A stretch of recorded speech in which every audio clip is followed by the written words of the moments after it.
Good morning my dear students. हम लोग कल पढ़े थे इलेक्ट्रॉनिक कन्फिगरेशन लिखना, कि किसी भी एलिमेंट का इलेक्ट्रॉनिक कन्फिगरेशन हम कैसे लिखते हैं, इस पर चर्चा हुई थी।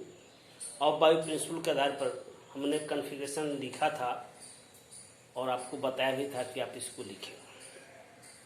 और बायो प्रिंसिपल के आधार पर इलेक्ट्रॉन पहले लो एनर्जी लेवल में जाता है, उसके बाद हायर में जाता है, उसके बाद यह फिलिंग ऑफ इलेक्ट्रॉन्स ऑर्बिटल्स और सब ऑर्बिटल्स में होते हैं।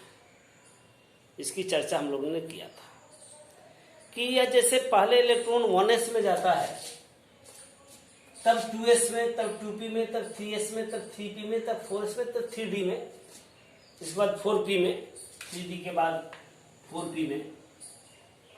ये जैसे जैसे जैसे इसकी एनर्जी बढ़ती जाती है, इलेक्ट्रॉन का फीलिंग वैसे वैसे होता है बढ़ते हुए एनर्जी क्रम में। कि पहले निम्न ऊर्जा वाले में हमने भी ये भी देखा था कि एस सब सेल में 2, पी में 6, डी में 10 और एफ में 14 इलेक्ट्रॉन रहते हैं मैक्सिमम। इससे कम हो सकते हैं, इससे अधिक नहीं हो सकते। जैसे एस में 1 हो सकता है, एस खाली रह सकता है, लेकिन एस में 3 नहीं होगा। पी में 1 to 6 हो सकता है, पी खाली हो सकता है, पी में 7 नहीं होगा। इसकी हमने चर्चा किया था। इसी के आधार पर हमने कन्फिगरेशन लिखा था। 2 कन्फिगरेशन जिसे इसके आधार पर लिखते हैं, जैसे क्रोमियम का लिखते थे, इसका 1s2, 2s2, 2p6, 3s2, 3p6, 4s2, 3d4. Here on the basis of pi principle, it is correct. यह करेक्ट है on the basis of pi principle, लेकिन यह गलत पाया गया। इसको स्पेक्ट्रोस्कोपी से देखा गया तो 4 में 8 इलेक्ट्रॉन थे, एक ही इलेक्ट्रॉन था। 4s में 1 इलेक्ट्रॉन और 3d 5 ही आपको सही पाया गया या गलत पाया गया बाय द स्पेक्ट्रोस्कोपी। और कहीं भी 1s2, 2s2, 2p6, 3s2, 3p6 ये आपका यहां तक सेम था, लेकिन यहां पर आकर के बदल गया। यही केस कॉपर में जब आया 29 में, तो इसका 1s2, 2s2, 2p6, 3s2, 3p6, 4s2, 3d9 according two of bio. यह होना चाहिए अकॉर्डिंग टू ऑफ बायो के अनुसार यह बने सही था। लेकिन इसमें भी 1s2, 2s2, 2p6, 3s2, 3p6, 4s1, 3d10 यह आपको करेक्ट पाएगा। तो यह करेक्ट यह हुआ तो क्यों हुआ, इसका कारण क्या था, इसकी चर्चा हम लोग करने जाए कि यह क्रोमियम का कन्फिगरेशन D4 ना होकर के D5 क्यों है, और कॉपर का कन्फिगरेशन D9 होकर के D10 क्यों है। इसकी चर्चा हम लोग करते थे। इसकी चर्चा 2 आपकी इसके स्टेबिलिटी के 2 कारण होते हैं। पहला कारण इसका आता है आपको, जिसको हम लोग कहते हैं distribution of electron, half filled या full filled. Distribution of electron के चलते कि हाफ फील्ड और full filled, completely filled orbitals are more stable. Half filled और completely filled orbitals are more stable than less than half filled, half filled और completely filled, completely filled orbitals are more stable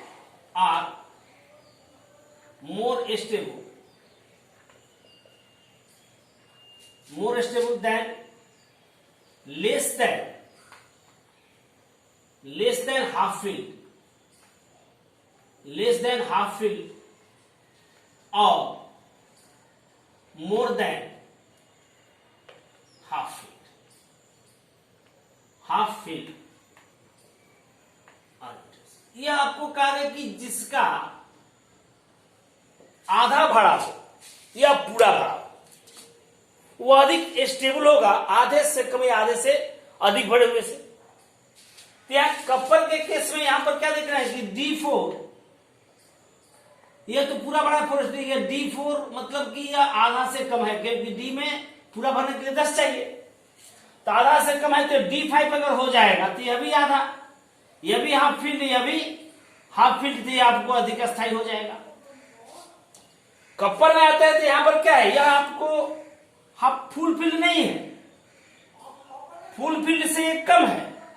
तो अगर इसका electron इसमें जाता है तो ये फुल फील्ड हो गया, ये फुल फील्ड हो गया या हाफ फील्ड हो गया, तो यह भी स्टेबल हो गया। आधा होने का मतलब ये स्टेबल, अब फुल फील्ड का ना, ये तो स्टेबल है, फुल फील्ड है तो, लेकिन यह पूरा नहीं भरा हुआ है इसलिए स्टेबल नहीं है। तो यह इस तरह का कन्फिगरेशन आपको यह हो जाता है, यह सही कन्फिगरेशन फुल फील्ड हो जाने के बाद यह अधिक स्टेबल होता है। तो कपर और क्रोमियम का सही कन्फिगरेशन हम यही लिखते हैं आपको 4s1 3d5 क्रोमियम के लिए और कपर के लिए 4s1 3d10। ये हमारा कपर क्रोमियम में ये आपको हाफ फील्ड और फुल फील्ड के आधार पर। दूसरा आता है इसमें एक्सचेंज एनर्जी के आधार पर। एक्सचेंज एनर्जी के आधार पर भी हम लोग इसको आपको देखते हैं कि कौन स्टेबल होगा कौन कम स्टेबल होगा। ये जैसे D4 कि यह आपको याद रखना है कि जिसकी एक्सचेंज एनर्जी अधिक होगी वह अधिक स्टेबल होगा, जिसकी एक्सचेंज एनर्जी कम होगी वह कम स्टेबल होगा। जैसे हम लोग लेकर के चलते हैं D5 पर। D5 5 इलेक्ट्रॉन है, पांचों ऑर्बिटल में 1 2 3 4 एक एक इलेक्ट्रॉन भरा हुआ है। एक जैसे यहां पर पहला इलेक्ट्रॉन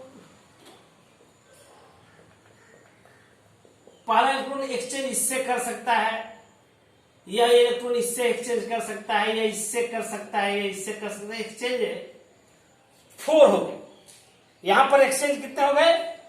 4, 1 एक्सचेंज नहीं, 4 एक्सचेंज हो गया। यहां पर 4 एक्सचेंज।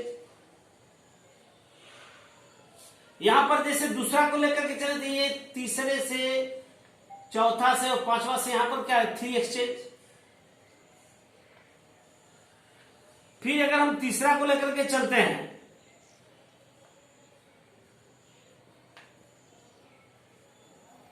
तो यहां पर यह 2 एक्सचेंज, और चौथा को करते हैं तो there is only 1 exchange.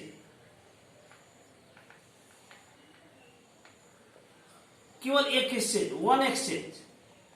Total exchange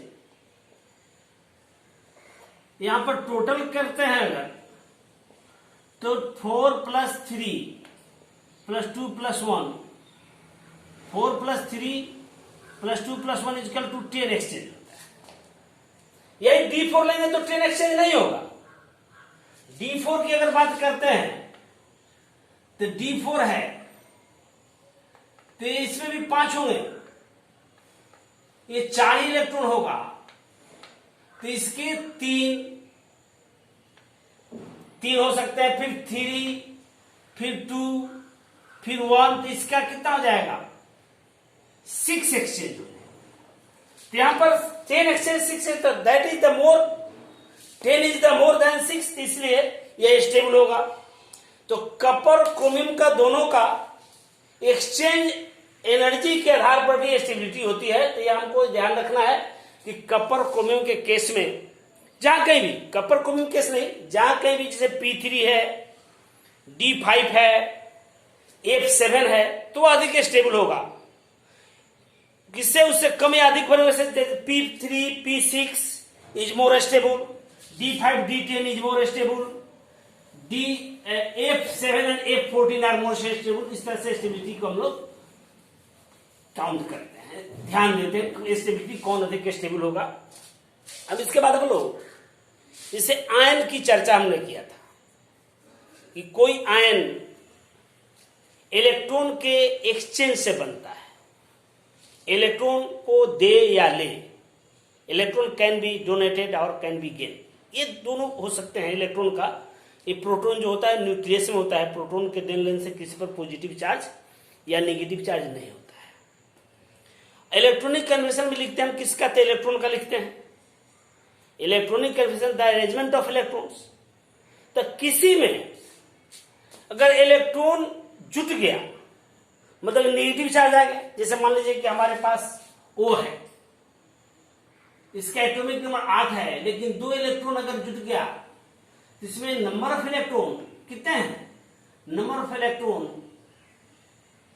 equal to 10, यह 10 है, तो इसका 10 का लिखेंगे तो 1s2 2s2 2p6, 10 का इलेक्ट्रॉनिक कन्फिगरेशन।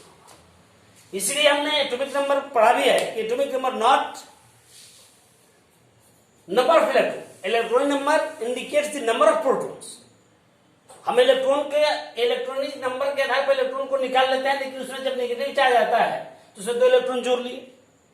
अगर किसी पर पॉजिटिव चार्ज आए, जैसे मान लीजिए Na प्लस है, मतलब क्या इसका एटॉमिक नंबर तो रहेगा ही, इसमें नंबर ऑफ इलेक्ट्रॉन कितने हो गए, number of electron equal to 10, यहां भी एक निकल गया, तो इसका भी 1s2 2s2 2p6, यानी किसी भी आयन का भी एटॉमिक इलेक्ट्रॉनिक कन्फिगरेशन उसमें इलेक्ट्रॉन जुटने या हटने के आधार पर हम लोग लिख सकते हैं। जैसे किसी में इलेक्ट्रॉन अगर x है, इलेक्ट्रॉन अगर जुटता है तो इस पर नेगेटिव चार्ज, x में अगर 4 इलेक्ट्रॉन जुटता है तो 4 नेगेटिव चार्ज। अगर कोई m है, इससे इलेक्ट्रॉन हटता है तो इस पर पॉजिटिव चार्ज। अगर इससे मान लीजिए 3 इलेक्ट्रॉन हटा तो 3 इस पर पॉजिटिव चार्ज। ये हम लोग इलेक्ट्रॉन की इस पर पॉजिटिव चार्ज और नेगेटिव चार्ज के आधार पर इलेक्ट्रॉन की जुटना और हटने को हम लोग काउंट कर लेते हैं, कितना हटा या कितना जुटा। तो इस तरह से हम लोग आयन का भी इलेक्ट्रॉनिक कन्फिगरेशन लिखे। फिर अगले दिन हम लोग जैसे P में 3 है, Px Py Pz और D में 5 है, तो उसमें इलेक्ट्रॉन का डिस्ट्रीब्यूशन को हम लोग देखेंगे कैसे। इलेक्ट्रॉनिक कन्फिगरेशन नहीं चलेंगे कि x, y और z में किस तरह से इलेक्ट्रॉन जाते हैं। अगले वीडियो में उसकी चर्चा हम लोग करेंगे कि यह आपका डिस्ट्रीब्यूशन ऑफ इलेक्ट्रॉन P में है, P6 है, तो Px में कितना है, Py में कितना है, Pz में कितना है, D में अगर 10 है तो किस तरह से है। S तो हमारा स्फेरिकल, तो इसकी चर्चा अगले वीडियो में करेंगे। आप लोग इसको अधिक से अधिक देखिए और इससे फायदा लीजिए, यही हमारी आप लोगों से अपेक्षा है। धन्यवाद।